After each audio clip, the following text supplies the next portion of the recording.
Ahmed Kateb dans sa chronique Regard sur le Sahel.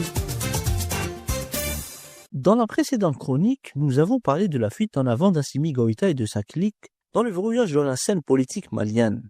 Aujourd'hui, nous aborderons des restrictions à l'encontre de la presse et des journalistes. Dans ce registre, le tableau de Goïta est loin d'être reluisant. Le mercredi 9 avril, et après avoir provoqué la crise avec l'Algérie, les autorités de Goïta ont procédé à l'arrestation d'un journaliste. Al-Fousseini Togo, directeur de publication du journal Canard de la Venise, a été arrêté et placé sous mandat de dépôt par la police judiciaire anti-cybercriminalité à Bamako. Son tort, l'apparition, la veille, soit le 8 avril, d'un article intitulé « La bourde du ministre Mamoudou Kassogué, en charge de la justice, dans le gouvernement malien de transition ». Selon ce ministre, l'indice de confiance des Maliens dans la justice de leur pays est passé de 30% à 72% en 2024. C'est le commentaire du Canard de la Venise qui vaut aujourd'hui à son directeur de passer devant les juges le 12 juin prochain. Dans son article, le journaliste écrit que ce sondage n'est pas fiable et dépeint un système souvent corrompu ou au service du pouvoir, a fortiori en cette période de transition. Sous Mamoudou Kassogué, les hommes ont-ils des droits? Interroge le directeur de publication du Canard de la Venise. Combien sont-ils en prison depuis des années sans procès?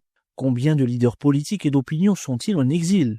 De fait, Al-Fousseini Togo est accusé d'atteinte au crédit de l'État, injure et diffamation par le pôle judiciaire anti-cybercriminalité. Ce dernier est lui-même épinglé dans l'article pour ses faux délibérés rendus par certains juges incompétents, corrompus et aux ordres des chefs, ce qui risque de ne pas attirer la bienveillance du tribunal pour Al-Fousseini Togo. À Bamako, le ton n'est vraisemblablement pas à la liberté de la presse. Vous l'avez compris, nulle place aux opinions dissonantes, ce que les organisations de défense des droits humains dénoncent régulièrement. On peut citer les cas de Ras Bat, Rose Vicher, Clément Dembélé, Étienne Fakaba, Sissoko, Seydina Touré et la liste est longue. L'exemple d'Al-Fousseini Togo est l'arbre qui cache la forêt. Le cas de Joliba TV est lui aussi emblématique quant au tour de vis des autorités de Goïta qui verrouillent le champ médiatique dans son pays pour des motifs fallacieux.